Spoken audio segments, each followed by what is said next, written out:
Reverendo Dorival Santos Silva.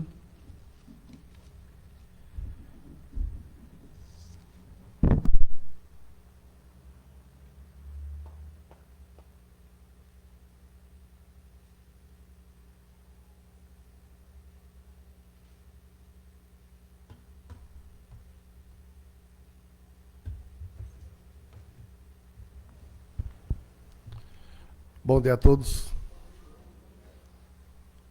Missão, pensa que é só da prosperidade? É que a aura de cada culto é diferente, né? A atmosfera é diferente, porque tem coisas que acontecem, coisas que a gente não vê, coisas que a gente sente, coisas que a gente percebe, que é tudo fora da lógica. Então, eu estava lembrando, você falou umas coisas interessantes que... Agora de manhã eu estava vendo uma palestra, até usei no meu Bom Dia, um trecho de uma palestra do reverendo da Presbiteriana de Pinheiros, reverendo André Mendonça, que é ministro do STF. E ele falou assim: confiem, o que vocês estão buscando, Deus vai dar. Deus vai entregar para cada um de vocês. As dores que estão passando também vão ser sanadas, mas confiem, né? Tudo que vocês pediram, de alguma forma, vai se concretizar. Mas para isto, estejam junto no barco, né? O que significa? Que às vezes as pessoas pedem as coisas, mas desistiram antes. Desistem e saem do barco, né? E o barco vai embora. Então quem ficou junto com Deus nesse barco, Ele vai dar tudo que você precisa, Ele vai dar a segurança que você precisa, o alento que você precisa, o alimento que você precisa, a segurança que você precisa. Mas tem que estar com Ele no mesmo barco. E às vezes a pessoa desistiu e fala: Deus, eu estou vendo que está todo mundo bem aí, vem aqui, me pega de volta. Só que se ele voltar com esse barco, já está vindo outra tempestade ali, e se ele voltar, talvez todo mundo sucumba. Então, escolhas feitas, destinos traçados. Por isso que a fé ela é maravilhosa, mas a fé tem que ser o quê? É entrega, é confiar. Não confia em Deus? Então entrega, e deixa que Ele faz o resto. Isso também demonstra o quê? A nossa gratidão e plena confiança a Ele. Aí lembrando um outro caso, o Silvio Santos começou a carreira dele lá nos anos 50, né, se eu não me engano. E teve muitos funcionários dele, artistas, e até funcionários de escritório mesmo dele, administrativos, que tiveram contratos vitalícios. Iam receber salário até o fim da vida. Sabe por quê? Gratidão. Que estavam com ele desde o começo e nunca abandonaram o barco. Então é isso que é legal, né? É isso que marca a gente. Então, quando nós começamos a arte do Jorei, esse barco estava ali. Tinha 7 pessoas nesse barco, né? Quem desistiu, desistiu. Mas quem não desistiu, alguma coisa vai acontecer, né? No mês passado, disponibilizamos um novo visual do site da Arte do Jorei. Tem algumas novidades, como, por exemplo, o preenchimento dos formulários dos cultos no próprio site. E depois, eu recebo ele formatado, pronto para imprimir. Então, quem tiver, agora fica mais fácil, não precisa escrever, tirar foto e mandar. Pode entrar no próprio site, escrever lá mesmo, que ele já vem direto para mim, para ser impresso. E a pessoa que fez, foi uma dedicação. E ficou muito bem feito, com toda a nossa história, a história da Arte do Jorei, como começou. Além de ser um artista, ele foi muito sábio na forma como ele fez esse site. Ficou bem a cara da Arte do Jorei mesmo, né? www.artedojorei.org.br. Desde o mês passado eu iniciei um processo meu de oração, visando a chegada das almas de ouro, visando fortalecer as unidades e seus responsáveis para que superem as purificações, seja de ordem financeira, de saúde ou de conflitos. A partir dessa minha mudança, começaram a aparecer pessoas, almas de ouro, que querem ser força de salvação e mudança na vida das pessoas. Desse movimento, iniciamos atividades em Pernambuco, precisamente em Fernando de Noronha, Olinda e Vitória de Santo Antão. Mês passado, também inauguramos em Anápolis, em Goiás. E esse mês de agosto, daqui a 2 semanas, estarei em viagem, eu e o ministro Lisete, para o Paraná e Santa Catarina. E em breve espero poder também estar relatando as boas novas. A previsão de talvez 2 novos pontos de luz nesses locais. Também, o seu Robson lá do Guarujá pediu para agradecer as orações e também que ele em breve quer dar uma boa notícia. Quem sabe comecemos algo novo lá na Baixada, né? Aí você vai, pega uma praia e ainda vai rezar, né? Santos e Guarujá. A ideia é nos dois locais, em Santos e em Guarujá. Então, dona Marisa, reza aí, né? Hoje vamos refletir sobre a forma como Deus age na história e em nossas vidas. Para iniciar, convido todos a meditarem sobre o Salmo Divina Providência. A estreita visão do homem o impede de enxergar a divina providência, que ordena o céu e a terra. Está prestes, finalmente, a ser concretizado o plano elaborado há incontáveis milênios. Mas tal como uma árvore frondosa nasceu de diminuta semente, o grandioso plano divino também começou pequenino. Meixo Sama inicia nos alertando sobre a nossa estreita visão. Muitas vezes, diante das dificuldades do mundo, achamos que tudo está um caos. No entanto, há uma providência divina ordenando o céu e a terra, mesmo que nossos olhos físicos não consigam captar a totalidade dessa obra. Tem um ensinamento do Meixo Sama que fala sobre harmonia, né? E ele fala que muitas vezes a harmonia do homem é a desarmonia de Deus. E aquilo que parece ser a desarmonia de Deus é harmonia realmente. Então talvez esse caos que a gente esteja vivendo seja para mostrar para o homem que quem manda é Deus, não é ele, né?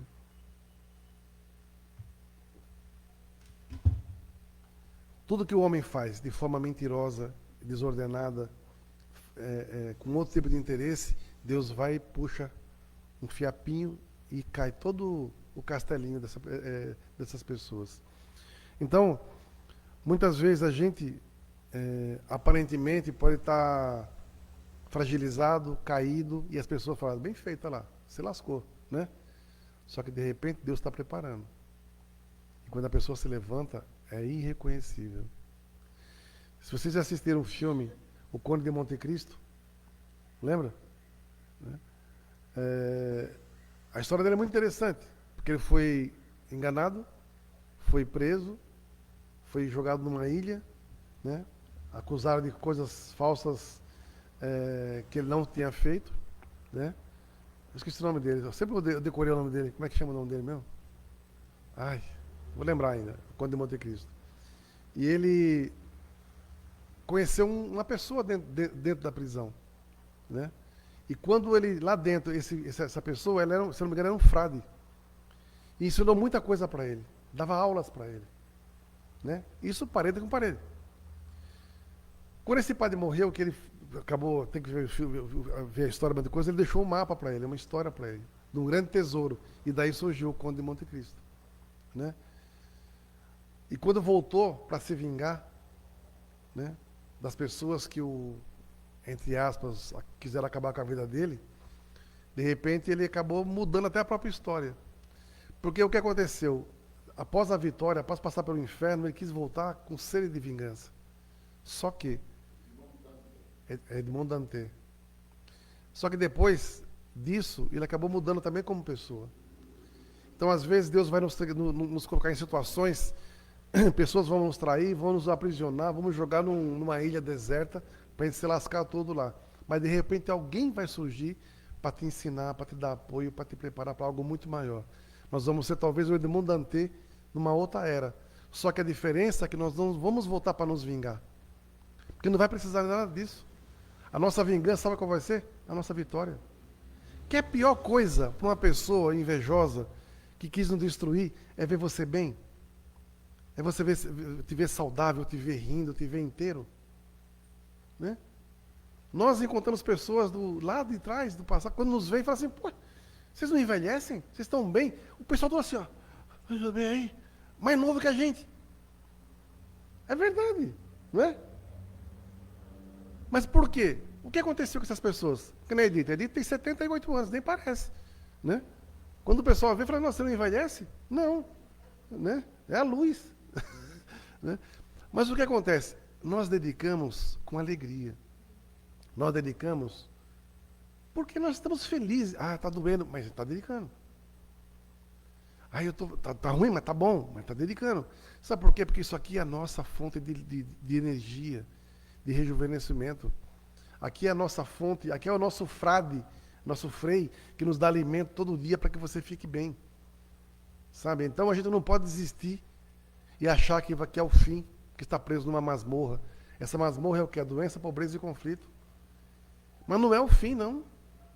O Espírito Santo me ensina que esse processo de purificação é só o começo. Vai limpar, entendeu porque limpou? Agora toma, o milagre está aqui. Né? Então, por isso, em tudo dai graças, aprendam na purificação, saber entregar a sua vida, a sua casa, o seu destino nas mãos dele.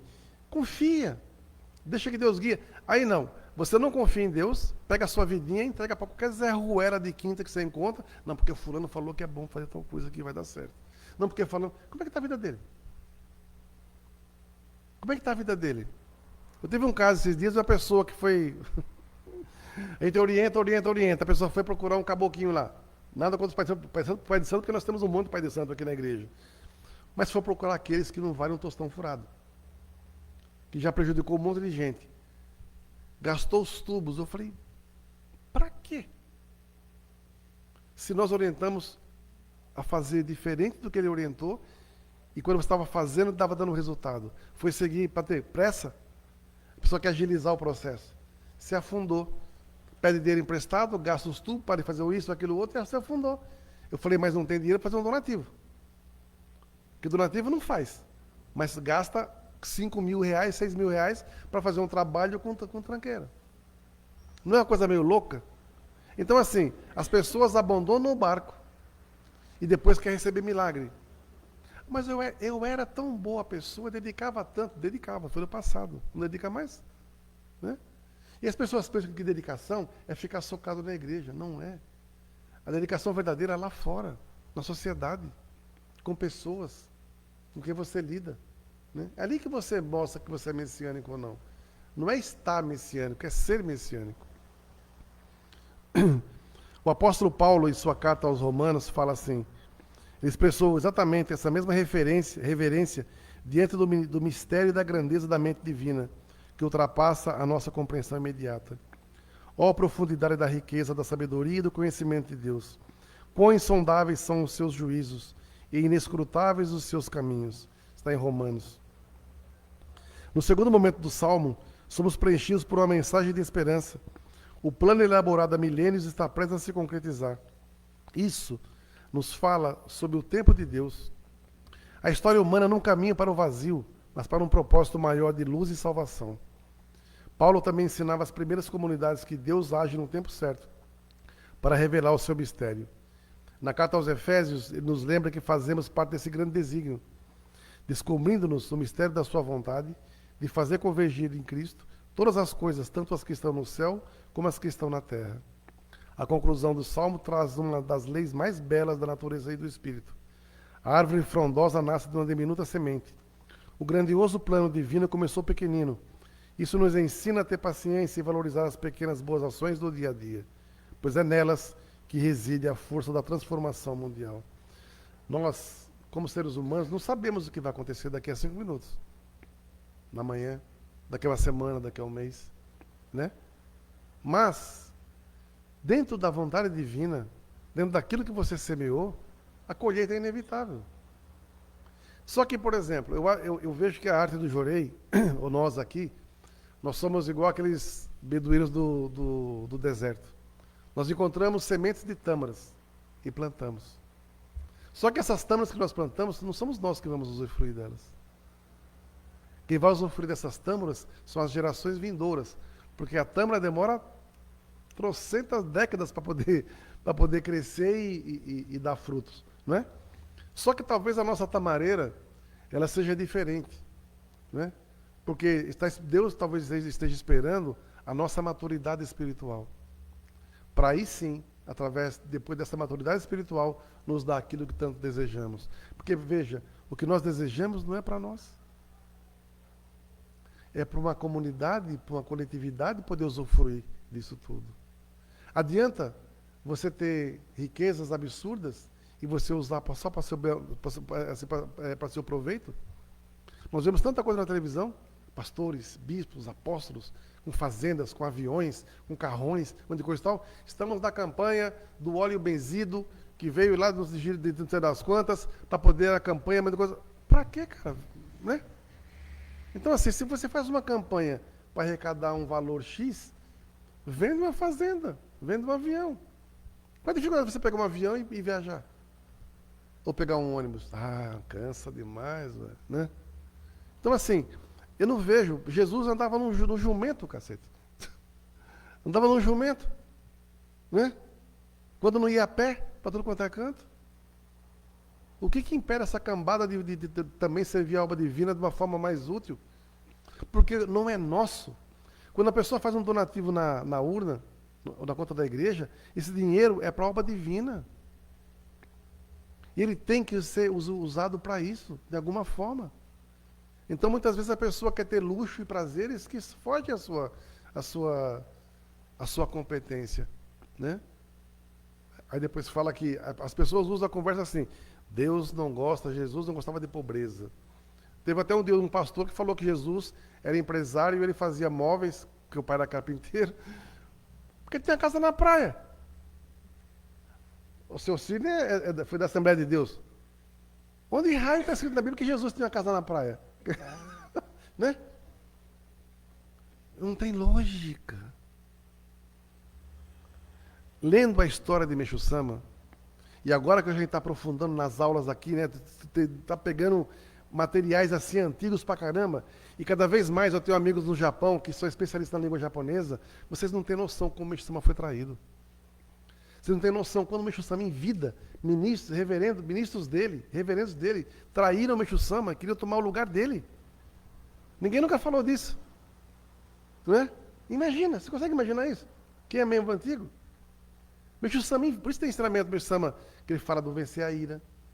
Sobre aquelas pessoas, meu ensinamento não tem verso, não façam interpretações naquilo que não existe.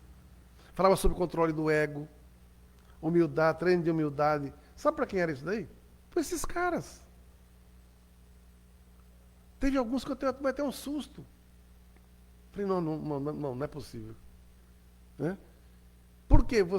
Aí entra de novo aquele lance lá. Não endeusam, nós não podemos endeusar o homem. O problema do ser humano chama-se ego. Dá um coisinho, um pouquinho, um tiririnho a mais para ele, já inflou, que nem um pavão. Então, muitas pessoas tentaram trair Meixo Sama, tentaram o lugar dele, ele em vida, né? Tentaram traí-lo. Oh, Jesus não vai longe, basta ver o Judas, né? Mas mesmo entre alguns dos apóstolos, depois que veio o Techoso lá, um ou outro ficava meio assim, ressabiado, né? Francisco foi traído. Quantos foram traídos?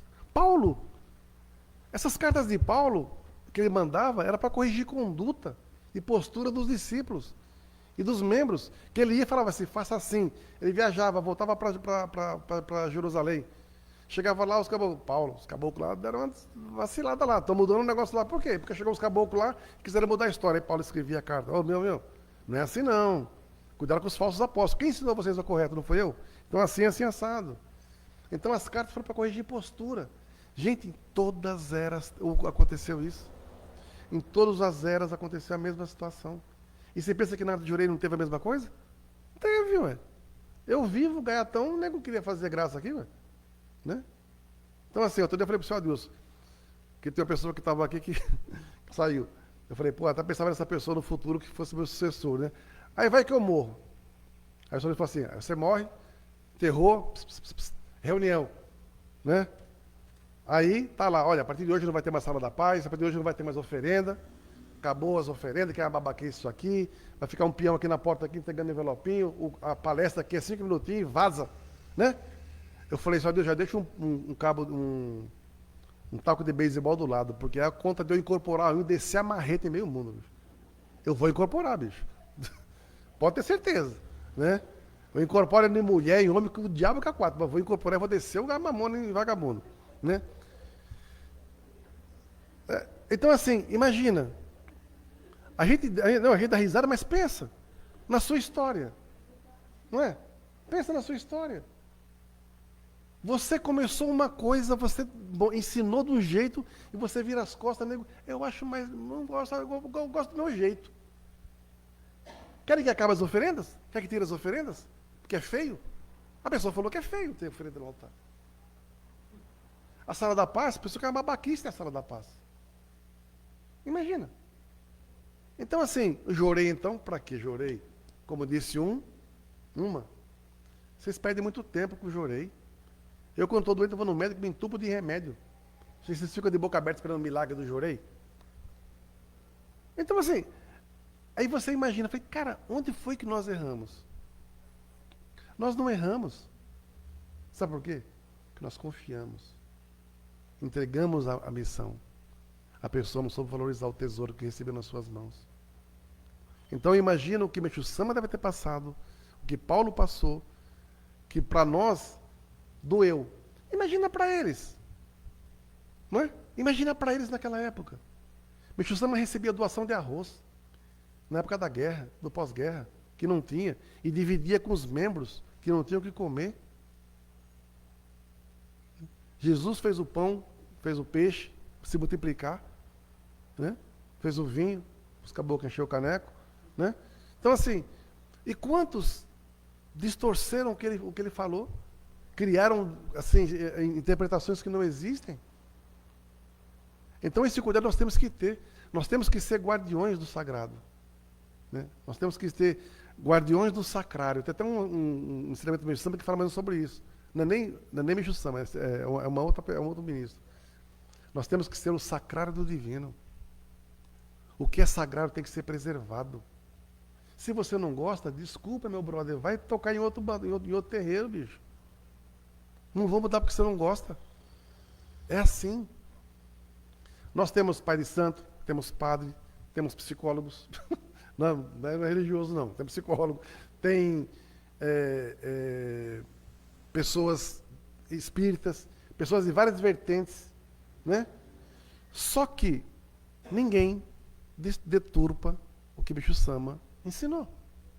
Em Anápolis, o Flávio, ele é pai de santo. E a igreja funciona no centro dele. Como? Funciona lá. Qual o problema? Vai torgar mais uma galera agora lá para receber o Ricardo. Então assim, mas como? Não deturpa nada.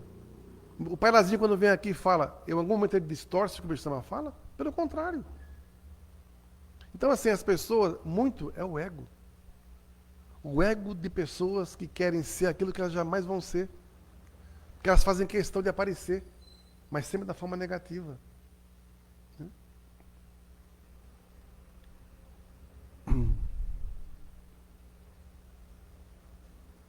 A conclusão. Não, Paulo compreendia que o nosso papel é plantar essas pequenas sementes, mas que o crescimento grandioso pertence unicamente à providência divina. Ele diz assim, eu plantei, Apolo, que foi um dos discípulos dele, regou, mas Deus deu o crescimento. Por isso, nem o que planta é alguma coisa, nem o que rega, mas Deus que dá o crescimento. Está em Coríntios. Tanto o Meixo Sama quanto Paulo nos convidam a confiar. Não devemos nos desesperar com a nossa estreita visão, mas sim alegrar-nos por fazermos parte de um plano milenar. Para ilustrar essa ligação entre a estreita visão e a diminuta semente, que se torna uma árvore frondosa, convido-os a ouvir a parábola do velho e a tamareira. É engraçado, eu faço as palestras, eu só leio 2 vezes. Depois eu não leio mais. E eu esqueço. Eu falei da tamareira, nem tinha que eu tinha colocado na minha palestra no da tamareira. Uma parábola. Conta-se que um jovem viajante caminhava por um oásis quando avistou um senhor bem idoso, suado e curvado, plantando pequenas sementes de tamareira na areia. O jovem, com a sua visão imediatista, aproximou-se e perguntou, meu senhor, por que o senhor gasta sua pouca energia plantando tâmaras? O senhor já está no fim da vida, e essas árvores levam dezenas de anos para crescer e dar frutos. O senhor jamais comerá delas. O velho, com um sorriso sereno, limpou o suor do rosto e respondeu, meu jovem, eu passei a minha vida inteira comendo tâmaras das árvores, que eu não plantei. Alguém que viveu muito antes de mim teve a bondade de plantar essas sementes para que eu pudesse me alimentar hoje. que estou fazendo agora não é para mim, mas para os que virão depois. Né? Por isso que eu vejo que a arte de Jourei é muito além do que a gente imagina. É muito além. Né? Fazendo uma ligação com o Salmo, o jovem da história representa exatamente a estreita visão do homem, citada por Meixo Sama. Ele só conseguia enxergar agora o resultado imediato.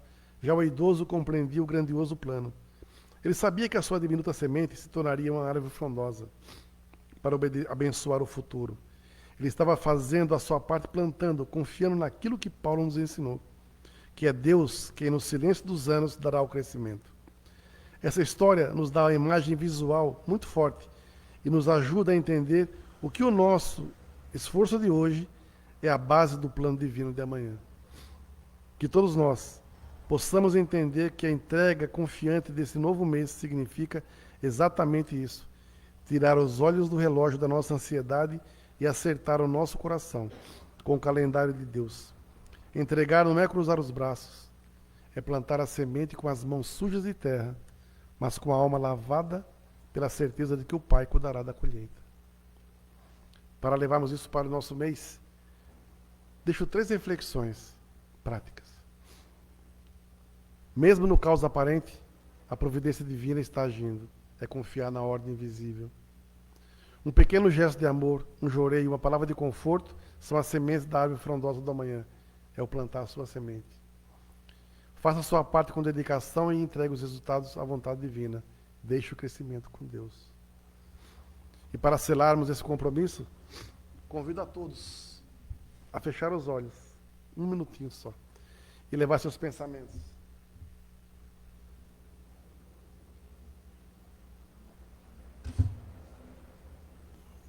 É uma pequena oração.